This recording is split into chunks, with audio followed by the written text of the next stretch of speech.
right? It's greater than 0.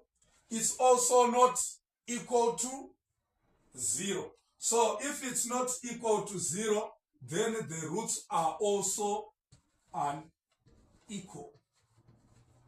So this is how we find 72 is greater than 0. If the roots are greater than 0, it means they are real. If